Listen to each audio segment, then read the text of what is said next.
Jekyll Island, November 1910. 7 bankers meeting in secret to create America's central bank. We just can't call it that.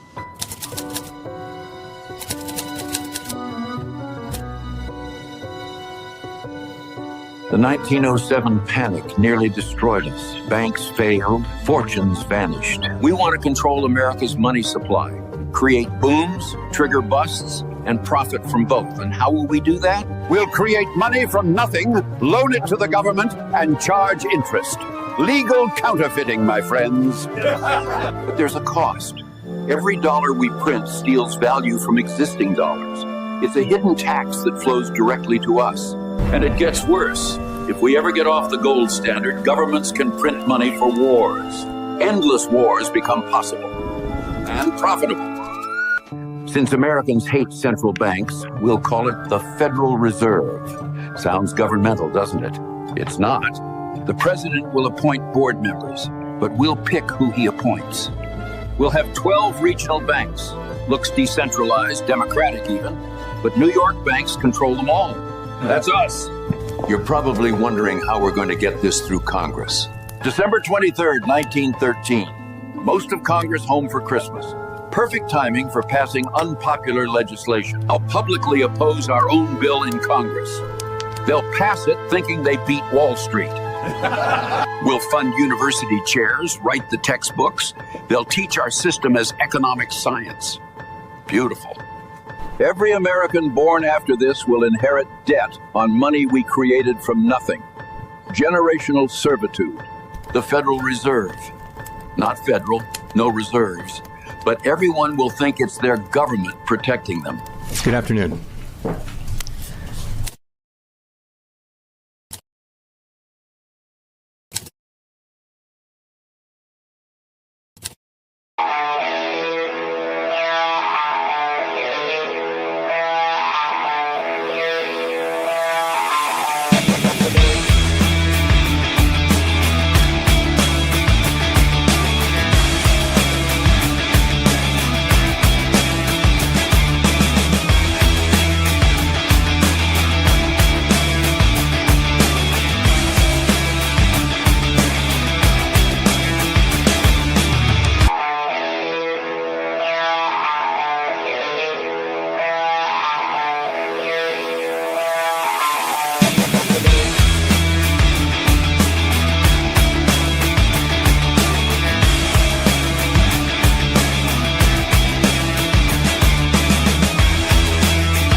And good afternoon, everybody. Welcome to Steel News. I'm Ann Vandersteel. It has been very busy around here. If you're keeping up with the MMTLP story, you see that monster story getting its due. Frankly, it's getting viewed by millions of people.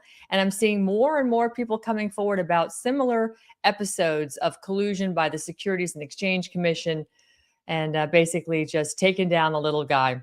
But, you know, I've been fighting for the restoration of our republic for a long time. And Americans keep asking the same question.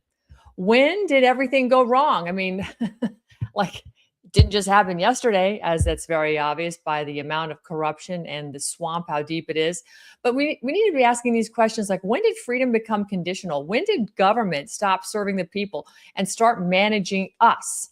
I mean, this is what we're walking ourselves into, it seems, with this whole AI Palantir takeover of the bureaucracy, which, again, doesn't do anything to represent us.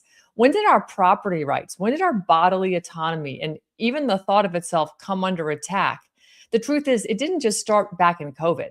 You know, we were getting an eye-opening and a fire hose of reality during the COVID dumb period, I call it. That's when everybody threw their brains out the window and started separating themselves by 6 feet and walking into restaurants with masks on and then sitting down to eating dinner in the same restaurant, taking the mask off because COVID lived up here and not at the dinner table. It was just so ridiculous. So none of this, I mean, it didn't start with COVID. Frankly, it didn't even start with the climate policy with Al Gore and the inconvenient truth. And it didn't start with the last and the most latest elections. According to my guest today, it started more than 150 years ago. Michelle Melendez is a 5-time award-winning author, a longtime wellness and freedom advocate, and she's the founder of Stand Together Hawaii. Many of you know her from her work exposing land and sovereignty issues in Hawaii, but her newest book expands far beyond a single state. It's called The Death of Freedom: What Happened to America and How to Save It. She has a foreword that was written by G. Edward Griffin and an endorsement from former Navy SEAL and CIA officer Michael Jaco. This book traces the hidden legal, financial, and psychological mechanisms that transformed America from a constitutional republic into something totally unrecognizable. Michelle joins me now. Michelle, welcome back to Steel News. It is a pleasure to see you. And thanks for, taking the time to go over this, because I couldn't find I think this is such an appropriate time to have this discussion, considering some of the stories that we're breaking all over the place about corruption that's just rampant. And clearly we're not in control of our government. It's corporate America, or we say global corporate special interests. So thanks for being here. Michelle, I think you're on mute. I'm not hearing your audio for some reason. Okay, is that better? There you go. Now you're back. All right. Oh, yes. Aloha, everyone. Mahalo again, Ann, for having me. This is a very important topic, especially with going into the new year, because people need to understand how this happened. How did we lose our freedoms? Because we really did. And we can gain them back, but it's going to take numbers. Yes. It is going to take numbers. So let's talk about, the numbers here, because in your book, you open up with what you call the corporate coup of 1871. For people who've never heard of that term, bring us up to speed as to what happened and why does it matter today? Because I think once people understand that concept, the numbers are going to just magically materialize. People are going to get on board. Yes. So what happened basically 1871 was the creation of the District of Columbia. And they took Washington and Georgetown, and they created a 10 square mile radius for Congress. And that's where the capital is. And they wanted it to not be in the sovereign states. They didn't want any sovereign state to have power over the capital. So what happened was this area, this 10 square miles, started creating agencies, and those agencies ended up being put into the sovereign states, and that was started to become the rules, the policies, all of the basically the statutes of what happened with our freedoms got dismantled because of this corporation. And if you even look up, if I can do a screen share, I can actually show you guys where it says the United States is located in the District of Columbia, because the United States is different than the United States of America. I've told people this, and some people go, oh, no, that's short for the United States of America. No, it's not. Those are two separate things. The United States is located in the District of Columbia, and the United States of America, those are two different things, is under the Constitution, which is still here. It's still here, but people need to invoke it. And people don't know that they have that power. They don't even know that the Constitution is gone when you go into the court system. So that's very true, because you actually write about that each state is actually two states.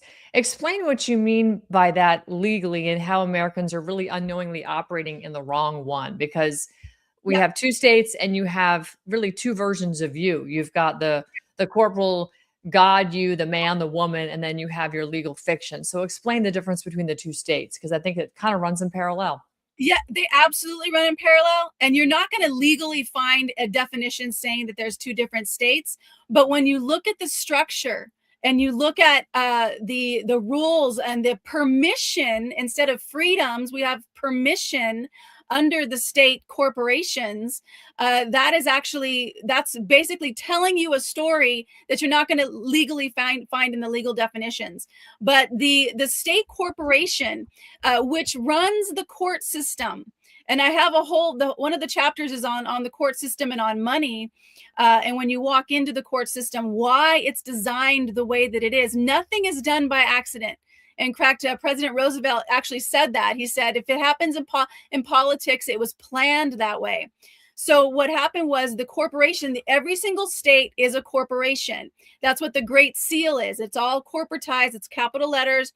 It's basically even the court system has the Great Seal of the state, which is showing you that it's a corporation. It's corporatized. So what that basically means is that the rules apply for the corporation. The policies apply for the corporation. Now, just to give you guys an example of what this means, a friend of mine Captain Matt, who was 30-year firefighter, retired fire captain, who was in my book, Great Maui Land Grab, he is definitely pushing the envelope because he was driving without a license plate. So in the Constitution, we have a right to travel. But when you apply for a driver's license, you are literally putting yourself under the corporate system.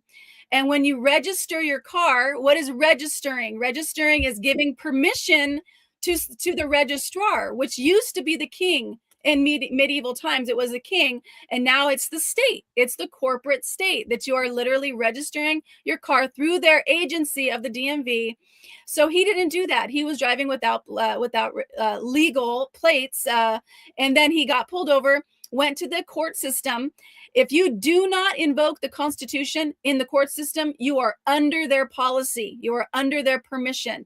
So what happened was the judge waited till everybody was out of the courtroom. He told me they even had to actually kind of kick some people out before his case came on board. So then his case comes up, and the judge tries to tell him his rights, and he stops and he says, "No, I'm a living man and I have rights under the Constitution." He looks up, and the judge walked out of the room. The judge left the room. And so he was about to say, the judge has vacated his office. This case is dismissed. The bailiff comes up, turns off his microphone. The judge comes back into the room, and the judge starts to plead for him. You can't do that. So the judge starts to plead. He says, "You're going to plead not guilty, and this is going to go to," and they're arguing. I heard the audio. They're arguing back and forth, and he's saying, "You cannot plead for me." And so there is another court case. The officer doesn't show up. It gets thrown out. But the gist of it, you guys, is that the corporate system is here, but so is the Constitution.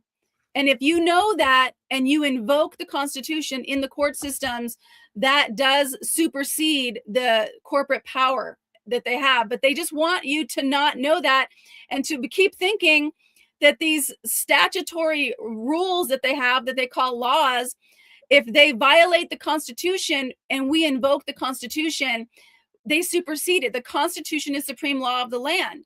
But if people don't understand that, then they go into the court system, they lose every single time. But if they invoke the Constitution, that's where our power is.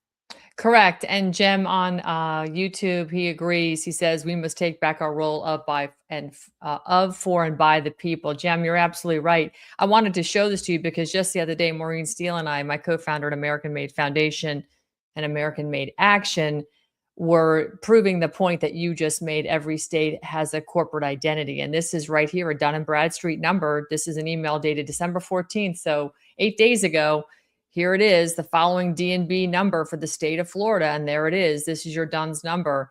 Like you said, we're sort of living in duality at this point in time.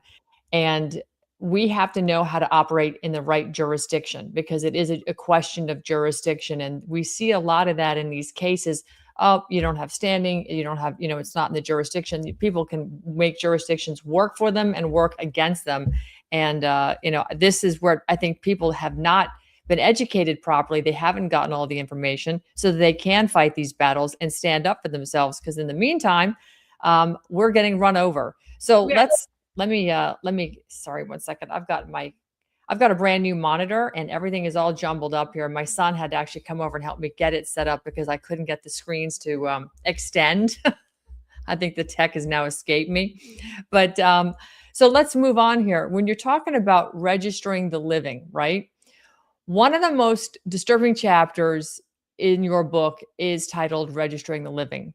Talk about the birth process when you have a baby, registration of birth, like registering a car. What happens to the identity and the financial status? I mean, is this a fleecing of your natural rights without their consent? Because, when you have that baby, they throw a bunch of paperwork in you, you're signing stuff away. And the next thing you know, you're in the system, you've got a social security number, you got a birth certificate, and you think it's great, you have a birth certificate. But what if you actually consented without knowing to give away? Yes. Well, you're actually you're putting that child into the system under a fictitious name, which is their all caps name. My birth certificate is in a picture of it's in the book. And I blew it up because it's on, all birth certificates are on security paper, security paper. And mine in the lower left-hand side, and you're gonna need a magnifying glass because they don't want you to see this, but it says Midwest banknote on my birth certificate, Midwest banknote. Basically saying, this is a security bonded paper. This living entity has now been turned into a corporate fiction, which the corporations can now use in their system. But again, I go in. So the Declaration of Independence says we are endowed by our Creator with unalienable rights. And then what happened is, and I'm just going to go to the 14th Amendment really quick, but I do want to come back to the registered birth because I do want to share two more things on that. But what happened after the Civil War, the 14th Amendment turned us all into citizens of the United States with permissions, with permissions that were given by the government. So we went from a Declaration of Independence with unalienable rights under God, our Creator, living men and women, to 14th Amendment citizens.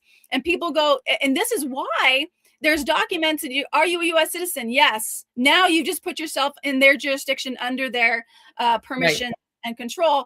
And then, but the birth certificate, what happened with that? There's two other things I want to share. Midwest banknote is on my birth certificate. It's a security bonded agreement.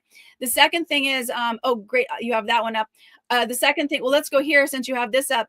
But let's talk about this, because right here where it talks about privileges or immunities, it doesn't talk about your natural born rights. You have now exchanged your natural born rights as a citizen of America or a citizen of Florida, New York, wherever you're from, for the privilege of being a U.S. citizen. And when you have privileges, that means you typically have liabilities that need to be funded, like Social Security and welfare. And if there's anything we've learned after the last 4 years of a wide open border, is that the privileges of being a U.S. citizen was being extended to the people coming across the border, and we were paying for it. We weren't getting that privilege, right? 100%, absolutely. And this is what people need to understand, is this is what put us into this system. Not only that, but if you go down to Section 4, the bankers now are in our Constitution. It literally says that any debt shall not be questioned. This is why they have to bail the banks out. So the banks have been, I love that video that you put at the very beginning of your show, because that was absolutely 100% correct. The bankers are the ones that literally created this coup and this illusion of power by the government. And they're actually in now the Constitution, because it literally says that we cannot question any debt that the bankers have. So the U.S. government has to pay it back under your the people's taxation. Is that's what it's all about. And also, I love that you had the Federal Reserve up there, because that's not part of the government. It's not part of the government. The IRS is literally the collection agency for this out of the government elite banker business of the Federal Reserve. So Jeffrey Majors, who's here on YouTube, is asking a question. Is that where the bail-in, bail-out comes from? Yes, I believe so, because this is in the Constitution, and it literally states that the government cannot question any of the loans by the bankers. So we have to pay that back. We, being the people, through our taxation, have to pay it back through that way. But that's the other thing people need to understand, is the Federal Reserve is not part of the government. Right. So who are we really paying? And people go, oh, Michelle, we're paying for the roads. No, we're not. No, we're not. The taxes that we pay for don't go to the roads. They go to the Federal Reserve, which is owned by the private banks. I do want to talk just one more thing around the birth certificate. When you look at your birth certificate, you will see mother, father, and then you will see informant. Informant. Yeah. Guardian, not guardian. What is an informant? If you look it up in the dictionary, informant is literally saying you're telling on somebody to authority. You're letting authority know of something. You're giving something away to authority. That's an informant. And then the registrar, which again used to be the king, because things were registered to the king. Now it's the registrar, which is the corporation. That's right. Yeah. So you expose in your book how money contracts and financial instruments are operating in a hidden legal language. Is this why people are losing their homes, their pensions, and investments without ever seeing a courtroom? Yeah, yeah, absolutely. And again, this is also what's happening in Hawaii. They've actually created a law, a biosecurity law, where the government can come in right now and take your properties, confiscate it with no due process and no warrants. And this is a statute, this is a law, statute law. But again, this goes against the Constitution. So if people fight it correctly, invoking the Constitution, that's where our power is. But if people don't know how to do that, this is the last book, second to last chapter is Saving America. With this is Jack and Margie Flynn are helping people to understand the language around how to invoke the Constitution. I've written it in the book as well, because once we get that we are actually under God, not under the government, Right.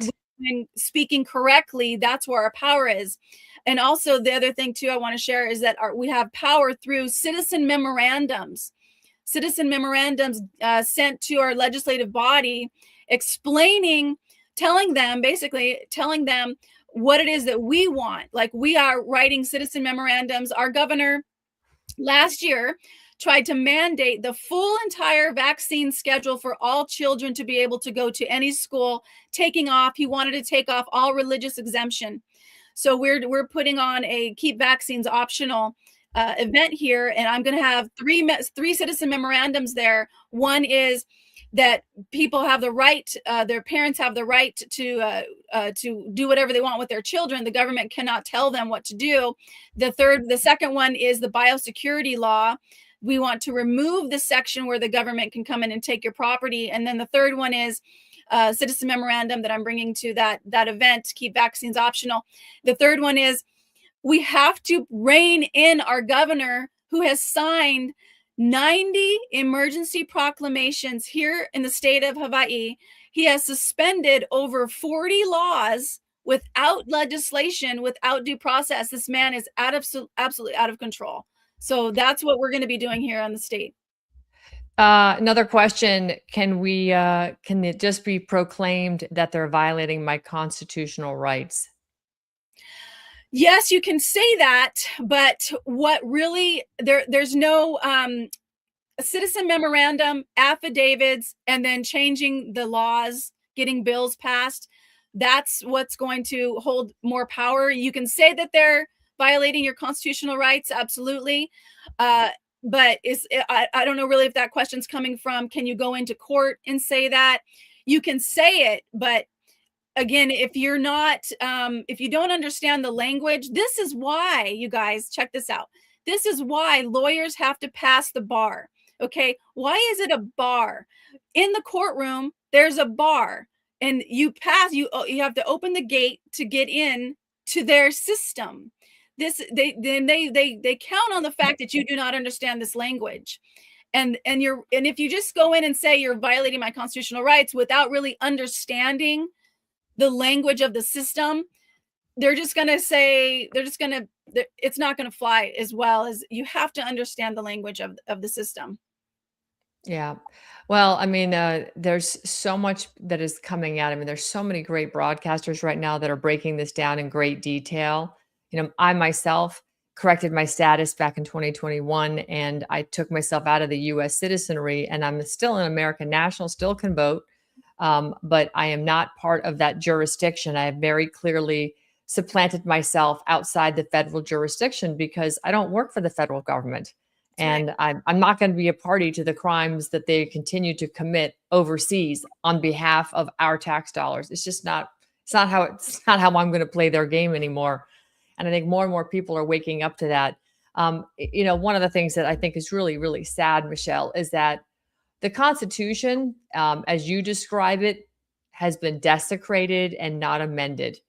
So can you sort of walk us through how it was sidelined and who benefits from Americans actually no longer understanding that we're really operating under U.S. code and no longer as a constitutional republic? We're operating as a corporation, essentially. Yeah, absolutely. Well, who benefits are the banking elite families, for sure. We'll never know the top the top families. Like we say the Rothschilds and but we don't really know who they are. We'll never really know who they are. And also I just have to say, the president he's got some power, but not a whole lot. The whole system is rigged, you guys. I really hate to say this. The Republic Democrat, they don't care who you choose. They just want you to choose one to play the game. That's the whole, that's what's scary about it too. People, want to believe in a savior, but it's actually us, the people, who are going to save ourselves. How it got desecrated was, or basically our freedoms died October 26, 2001, with the passing of the Patriot Act. And this act, you guys, sat on the shelf since 1995. Joe Biden actually wrote this. It was a anti counterterrorism act, and Joe Biden wrote it, and it was called the I'm not going to say this name right, but Bus Counterterrorism Act. He wrote it in 1995, and then in 2001, it was actually changed. The name was changed to the Patriot Act, and it just destroyed our Constitution. It destroyed so many things. They can hold people without due process. They don't have to tell them why they're being charged. They can go into churches or other organizations and get lists, email lists, phone call lists, address lists, without having to tell them. It's called a sneak peek, not warrant, but a sneak peek into the finding the contact information that they need. So many things about the Patriot Act that violate the Constitution. It was just riddled. But again, we can bring it back. And I do want to give people hope, because I feel this is some type of spiritual war. And we have to follow what we say here in Hawaii. I live on the Big Island. We have to follow our kuleana, do what's ours to do, follow our guided intuition, and keep going, because we can take this country back. It's just going to take numbers, doing citizen memorandums and getting into the county councils and saying, no, we do not comply. So is it more about local action, like General Flynn says, getting involved locally? Because the 10th Amendment gives us protection from the overreach of a federal bureaucracy. And, everybody's so enamored with Washington, D.C. and the drama that's going on up there. And, a couple of the good people are leaving, like Marjorie Taylor Greene. She's out.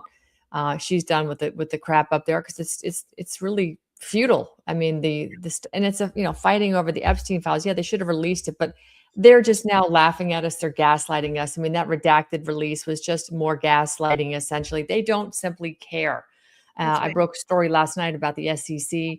They don't care. It's out in the open, and they don't care. And the only way they're going to care is if we literally show up and take, I don't want to say take matters into our own hands with violence, but we can't leverage the judicial system that we have now through them, because it's completely corrupted. They're not following the Constitution. Right. So it's really like we've got to run in parallel. And I mean, I almost believe that the only way to get out of this, Michelle, and correct me if I'm wrong, is President Trump's executive order that he has yet to write on the election, on elections with respect to the machines. He's got to get rid of those machines so we can go back to a paper ballot, hand counting, same day, 1 day voting, voter ID, smaller precincts, more of them, and literally count the votes in 1 day on paper. And that's it. And who wins, wins. And we can replace a lot of these slugs, these rhinos and dinos that are just taking the money from the lobbyists that have nothing to do with our best interests. It's all about the corporations. Is that really the only way out of this? Because otherwise it's going to get violent. I don't see another way around it. I agree with that for sure. Here on Big Island, there was 19,000 unaccounted for ballots. Like, we don't know where they came from. There were, 19,000 like added into the system. Yes, nobody knows where they came from. There was nothing. Does that mean the ballot count was higher than the voter registration count? Yes, and these never seen that before. This state is absolutely over the top with corruption. I was told that the mafia runs the islands here, but that is definitely one thing that will help for sure. Also, again, I just have to go back. Citizen memorandums, and then the last thing I want to share too is the thing we talked about the last time I was on, which is your general plan. You guys have to look at that general plan, because here on the Big Island, we were going to every single meeting for over a year telling our legislative body, our county council members, showing them how the general plan violates the Constitution, how it brings in the UN goals that are outside of this state. You cannot have something outside of the government influencing your general plan. That's actually it makes it a treasonous document. So you guys look at your general plan, and it's the easiest way to do this. And you did this last time, Ann, is ChatGPT. What constitutional amendments is my general plan? Put in your county general plan violating, and that will let you know. And then you can create a citizen memorandum through that. You can get your local people, because local is our power. We cannot change the country. We can change our local environment, our local counties. And then it's like a trickle effect. The more of us that do that, but you do need numbers. So get your community, get your neighbors on board with taking action, going to county council members. And the first thing, you guys, is look at your county, look at your general plans, look at what's coming through them. Because here, what we had for us on Big Island, we had important agriculture being rezoned to natural land, which was going to basically put a noose around the farmers' neck, and they're going to have to jump through more hoops and hurdles just to grow food. And that was just one thing. They wanted to take out all gas, all diesel, and just put electric in. And we are on an island, and the people that actually ship the cars, they're called Matson. They will not ship any more electric vehicles to the islands unless they can be assured that they're not fire hazard. And it's like, so there was so many things about this general plan that were absolutely out of control. So I just pulled up mine, Martin County here in Florida. This is just ChatGPT. I haven't validated, done any more research, but this is just I just did what you said. I just put it in chat to see. And so this is framed in constitutional, not statutory terms. So this is what are they violating constitutionally speaking when they imply or use the general plan? Fifth Amendment takings clause, nor shall private property be taken for public use without just compensation. Violations occur when the general plan restricts land use to the point that economically viable use is destroyed, imposes zoning conservation overlays or future land use designations that devalue property, conditions permits on exactions unrelated to disproportionate to the alleged public impact. They've got cases right here in their 14th Amendment due process violations. I'm not a fan of the 14th personally, but hey, if you can use it against these jerks, why not? Yep. The 9th Amendment, retained rights of the people. Well, of course, they're violating our rights nonstop. It's never ending. Florida Constitution. Wow, this general plan goes into a lot here. This is pretty impressive. Yeah. So what I would do with that, Ann, is I would create, you could create an affidavit. I created an affidavit through that, using that system. Yep. And we actually submitted it to our county council. I actually brought it to the mayor. He actually was calling us conspiracy theorists. And then when I called him out on that on my own broadcast, YouTube, and he gave me an hour of his time. I brought in a stack of information sharing how our general plan violates the Constitution. He paused the plan. He paused it. Then he said it has to go through the county council. We kept going to county council. Now I'm in touch with the county chair, and she's revising the whole thing. You guys, you have to understand, this is Big Island. Our general plans are usually 50 pages. They'll pass 4 general plans in the past 50 years have been 50 pages long. This one was over 300 pages with over 400 actions. And they're like, first of all, how are we going to do all these actions? And why is this 300 pages when our general plans are usually 50? So she's changing it. So that's what I'm saying, you guys. That's our power. Our only power is local. Get to your county councils, see what's coming. Because if you don't, your children's future is going to depend on that. So just while you were sitting there, I said, hey, chat, make me an affidavit. And this is what it popped back up with. I mean, you don't even have to get crazy. But here's an affidavit of constitutional violations based on the above violations that ChatGPT, suggested were being violated right in the county in which I live.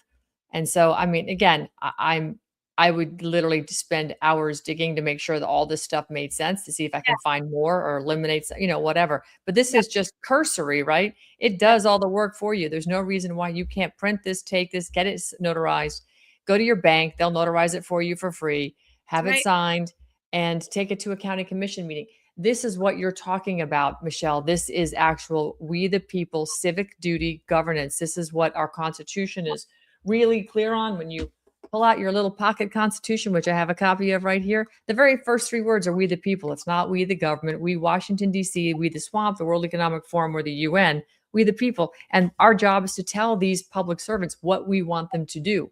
So what you're suggesting is bringing in a sworn affidavit saying, hey, this is what you're screwing up with right here, and I'm swearing to this.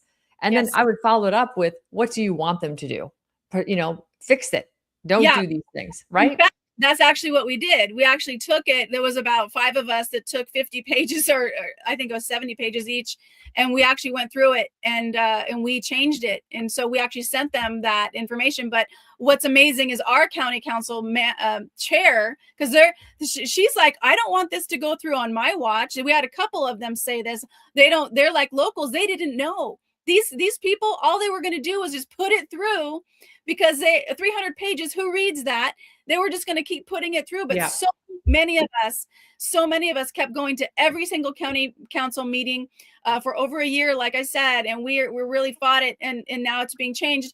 You guys, we do have power, and you just got to keep going. Got to be tenacious about this and keep going, because they are banking on the fact that county council members and other politicians aren't going to read through it. That's right.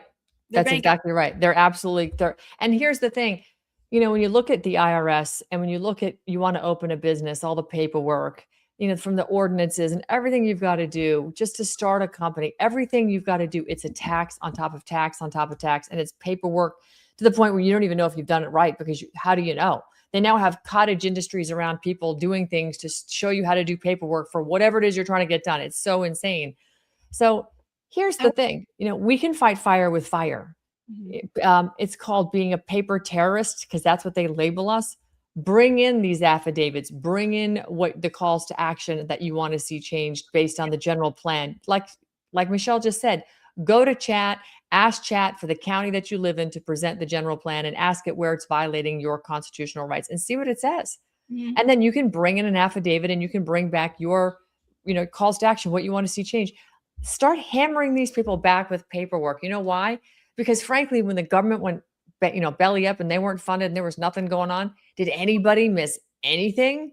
Mm-hmm. I didn't. So, and the majority of people I've spoken to, I've yet to run into somebody that said anything. Now, granted, our military, these are special circumstances. But if you go back to the Constitution and the Article 1, Section 8, the 19 enumerated powers of Congress, and, besides getting us funded, the only things we're supposed to really be concerned about is like military, post office, and a few other things, coining money and regulating that, trade, et cetera, and determining if we need to go to war. We don't need all the superfluous stuff that's happening all around us. So shut it down.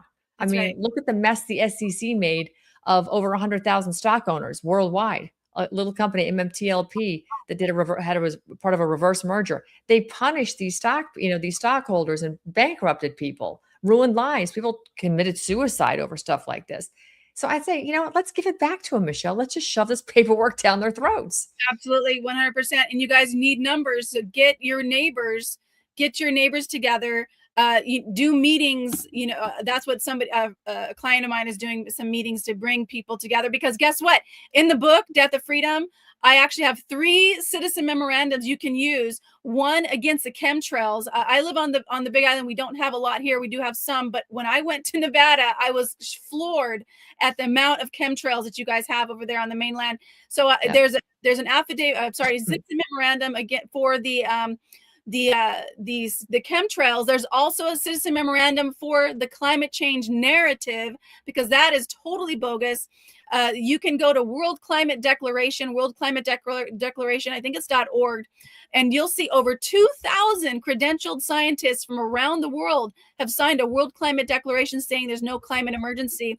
So there's the chemtrails citizen memorandum, the climate change narrative, in that citizen memorandum for the climate change narrative, I talk about the fact that there's thousands upon thousands of weather modification patents, as well as showing different proof that this has been used on the American people. And then the third citizen memorandum that's in the back of the book, The Death of Freedom, is the requesting that there be an investigation into COVID-19, because there's so many court cases with Dr. Peter Mercola and other doctors, as well as Mike Yentz, I think, who was, he used to work for Pfizer. Yep, there it is right there. Stating that the COVID-19 needs to be questioned. So those are the three citizen memorandums you guys can use. I give them to you in the book. I give you guys links, and all you have to do is print it out, get your people together, and send them to your legislative body. I love it. Let's see here. I'm trying to grab, let's see. Here we have this. Okay. This is your book that we're talking about right now, The Death of Freedom, What Happened to America and How to Save It. Yes, it was, yeah, #1 new release on Amazon. Part of the, part of the problem that we're facing right now really is, it's the media, but the media, of course, has been controlled for a long time by the CIA. And the CIA and FBI, they use mind control and influence programs. They've been doing it for a while. It's why we call our TV programs, because they're programming you. It's not shows. You notice we don't talk about Steel News as a program. We call it a show because we're just showing you stuff, right? You decide. Tell me why it's important to include this in your book, and how does psychological conditioning actually keep people compliant? Thank you so much for that. Yes, the CIA and FBI mind control programs have been going on since the 40s. The Nazi German criminals, war criminals, were actually brought here into the United States through Project Paperclip. And basically they had, they paperclipped their German identity with the new US identity. And they created Big Pharma, they created NASA and some other organizations, as well as the CIA. But the reason why I had to put those in is because people question so many things that I share, and I had to show you guys, this is why so many people are confused. This is why so many people don't want to believe this is happening. It's because of mind control. I mean, they have, Project Mockingbird, which is one of the very first ones, was about the news, all the news and propaganda saying the same exact thing. That's Mockingbird. But they also have the television and the blue screen. Why in the world did Congress care? In 2009, they said you had to change your television into digital, is because the frequency of that new television creates more mind control for the system. That's why people had to change it. So that's the reason why I wanted to bring that in. I also put in undisclosed experiments and vaccine warnings in a chapter. And the reason why was because people have to understand that it's a scary thing to see, because they've been experimenting on the American people since the 30s. But it's something we have to see. And when we look at that they've been doing this for a long time, we can understand a little bit more about chemtrails. What is chemtrails? Well, they had Project Sea Spray that they did in San Francisco, where they put bacteria, they sprayed a bacteria over the city just to see how far it would go, what would happen. And literally people died because of that. It was totally non-disclosed. And now they're doing this chemtrails. So that's the reason why I put that in, as well as because COVID is also another experiment on the American people. And that it is. So your book goes into a lot. COVID, we just mentioned, climate. You talk about climate policy is less about the environment, more about control, carbon credit, smart cities. I mean, these are all things I think people are finally waking up to. But I want to pull us over to the financial taking side, because the story that I've been talking about now that's going viral, MMTLP, this is a stock. I'm not sure if you saw the pieces that we put out recently about this company that essentially had a reverse merger. They created a Series A stock ticker called MMTLP that was going to exchange 1-for-1 for a new company that was being spun off from the reverse merger of two companies. They were going to spin off another company and give anybody that held the stock over here a 1-for-1 into this new company. Well, this stock ticker was never supposed to trade, Michelle, but some evil people in FINRA, the Financial Regulatory Authority, and some of the broker dealers, the people that hold your stock certificates and trade for you. I don't want to name names, but people like the Schwabs and Fidelities, not singling them out, just using them as a for example. Somebody was working inside of FINRA to get that ticker trading in Canada on the over the counter. And while these two reverse merger companies, the CEO said, "Whoa, what the heck's going on? We didn't authorize that. We didn't file any paperwork. We're going to spin another company off and we're filling out paperwork for it." That was supposed to allow these shareholders over here to get, a 1-for-1 stock split from this new company. They started trading this company over here and they went crazy. They traded millions and millions of shares that were never issued and basically tried to short the stock. And when they got caught in the short, because the stock people are now buying it to, driving the price up, they then collaborated, and we have the emails of smoking guns to show that they couldn't allow that to happen. They had to keep the stock in the broker dealers. They couldn't let this company bring the stock back home under their transfer agent, because it would have exposed all the naked shorts, the shorts that didn't even exist. They were synthetic shares they made.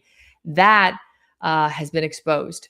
So I need you to help my audience understand, because this is the big story that's all over my X feed. It's all over my social media. They're pretty much paying attention to it. Talk to us in terms of the parallels with the financial takings that have been going on and on and on. How does that sort of set up the situation that I just explained to you? Oh my gosh. So back in it was the early 1930s, I think, the panic, it was the bank panic. In fact, I have right here, but that actually happened because the Rothschilds went in and started buying stock, and it was because of the war of Waterloo. And if Napoleon had won, then a certain stock would go up, and if Britain had won or England had won, then the other stock would go up. So he started buying. He basically finagled the whole thing. And he started buying stock when he should have been selling. And then when people found out that the war was actually won, and Napoleon had lost, that the stock was reversed. And so people started selling. And then he bought it at the stock at a very, very low rate, low price, and just skyrocketed his income. And this has been going on for a very, very, very long time, you guys. These bankers have finagled the whole stock market for just since the beginning. I mean, that's what they do. And that's what they know how to do. They're the ones that caused the Great Depression. They're the ones that they know how to mess with the numbers so that they gain and people lose. And so that's the other thing that the book shares, is that we need to go on to a different timeline as far as getting in touch with your local farmers, creating barter systems in your community, and actually start to live outside the system. So, or as little in the system as possible. And that's something that Hawaii basically has taught me as far as living here. My family's been here for a very long time, and just being in community here is so different than when I go onto the mainland. It's like, do you know your neighbors? Do you know, like, are you comfortable with them? Get in touch with your farmers. Get in touch and try to barter as much as you can. We actually have a barter system here, an online barter system here, where you can actually barter for different things, and it's all tracked online, and it's a system that the community is using. It works really, really well, and that's something to get out of the system, because they want you in it so they can control it. That's right. That's right. It's why, owning physical gold, physical silver, stuff like that is just so much, it fortifies me mentally to know that I can be out of the system and I'm not dependent on that fake fiat money, because at any point that's going to change. And I think there's a major rug pull coming. I think President Trump is trying to manage the decline, and he's definitely trying to manage us out of this old school financial system. There is a reset happening. And if you're not paying attention, this is one of the greatest wealth transfers that is happening. It's going to make COVID look like child's play, but it is happening. And there's an opportunity to do well in it, and there's an opportunity to lose everything. And it comes down to paying attention. But what you're talking about is fortifying your everyday activities of daily living by bartering, by knowing your farmers, by being able to produce things of value to your neighbors and your family. And that's critical right now. It's almost like we're kind of going backwards in time into the Stone Age, while AI and everything else is taking off. If you want to unplug and don't want any part of that, you have to ground yourself with what you're talking about. And this is part of the Hopi prophecy. This is the Hopi prophecy actually talked about this. That's right. there were going to be two different lines. And one was going to be more electric, more AI kind of thing. And the other one was going to be getting back to nature. And here's the other thing too. The last chapter in the book says your mind can bring back freedom, because people don't understand that the mind and the heart, when they sync together, that's where our manifestation power is. And we have not been taught this. There is a frequency field. This is not empty space that's around me and around you. There is a frequency field that feels our energy. Yeah. When people are confused, angry, frustrated, separated, it doesn't align with what it is that they want in their heart, in their mind. But when people actually get off the internet, put your phone away and put it on sleep mode and walk in nature, you guys, walk in nature 5-10 minutes a day, get off of this stuff. You will, your body will not only feel better, your mind and your heart will be able to sync up, and then we bring back freedom that way as well. I do it every morning. I do 7 miles every morning. I'm walking out where there's deer everywhere. Literally, we've got 100 or so deer where we live. That it's just this herd that's around. Horses are everywhere. I see certain birds with beautiful pink spoonbills. I mean, I literally connect with nature every day, and I love it. And in fact, if I'm going to indulge on social media, this is dorky, but I'm going to tell everybody. I don't care. I'll get on Instagram and I follow all these farmers and animal channels. And that's literally what I scroll my feed with on Instagram, is that stuff, because it brings me joy to be around that. If I can't get it out there, then I'm going to get it here. That's what I'm going to focus on, just to take a break, because it's a toxic battle what we're in. It's very biblical. And I think the advice you're giving here is really solid. So Michelle Melendez, I'm going to give you the last word here. What do you want to leave our audience with today? Hope. There's a reason why you're here. The infinite creator, great spirit, God, whatever you want to call it. You were brought here for a reason. It's not by accident. Follow your kuleana, which is follow your heart. You're being guided. Take action. Don't think that someone else is going to save you. The person who's looking at you in the mirror, that's the person who's going to save you. So it's taking action with the things that we can do, citizen memorandums, and then get in touch, get your community together. And then the last thing I want to share is clean up your relationships. If you're angry with somebody, if you're farting with somebody in your family, clean it up. Forgive yourself, forgive others, because that frequency of love is no joke. It is something real, and it can bring back freedom. So start with yourself, be in relationship with your family, be kind, and then take action against these demons, because I think that's what they are. But the more of us that do that, freedom will come back, you guys. We have to believe it will. Trust ourselves, trust in the divine creator, and trust in people like Ann, who are so graciously great. I'm so grateful for allowing me to come on and share this message with you. So mahalo nui loa, thank you so much, and mele maka, which is Merry Christmas. Oh, thank you. Mahalo, Michelle. Thank you so much for being here today. I really appreciate it. I hope you have a wonderful Christmas as well. I can't say it in Hawaii, but I love the way you said it. Thank you. Okay, everybody, you can check our book out here. It's The Death of Freedom. And best place for folks to get it is at deathoffreedom.com, deathoffreedom.com. It's been scrolling below on the screen. It's also linked in the description if you're on YouTube or Rumble.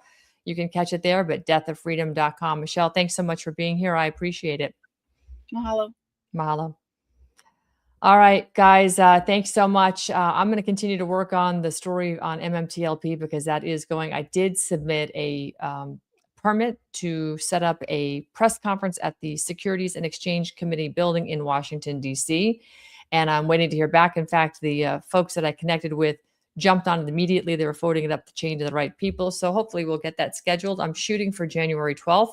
I will definitely let you know if that is going to be a go, and if so, at what time. I've asked for 10 to 11:30. We'll be there with bells on. I'm sure we'll see a lot of the MMTLP community there, as well as many podcasters and mainstream media. This is a big story, and it's building, and there's more information we're going to be bringing out. So by all means, follow the feeds, look at the hashtags MMTLP. This community is so powerful. They really are the tip of the spear here when it comes to, I think, fixing the problems with the financial system, government in general, agency government, the corruption, the backslapping of the revolving doors of agency and industry. It is so egregious what has happened, and I'm glad that it's finally getting some attention. We're going to keep pushing it up the food chain, as they say, to some bigger platforms, so that hopefully we'll never see this problem again. In fact, if we do what Michelle suggests, we, the people, will take back the government. And a lot of this corruption in DC, we're not going to have to pay attention to it anymore, because the 10th Amendment has rights as a state, and you have rights under the 9th Amendment. And we don't need to be bullied by a bunch of bureaucrats up in DC. You know, freedom, it doesn't vanish in one dramatic moment, guys. It's actually buried under the paperwork, and it's redefined through the language that we use. So manage the fear. And, you know, don't let the fear rule you. Remember, fear is designed to do exactly that. Michelle's book, The Death of Freedom, it's not just a warning, frankly. In my book, I think it's a map of how we got here and how we can get out. So if you've ever felt like the rules changed without your consent, I definitely pick up a copy of this book, because she explains it why. And frankly, her work reminds us that freedom isn't granted by government. It's granted by the Almighty, and it's claimed by the people who understand it. So I highly recommend getting a copy of her book, The Death of Freedom, deathoffreedom.com. And I hope you guys enjoyed the show today. I hope you all have a great afternoon, and we'll catch you next time. God bless.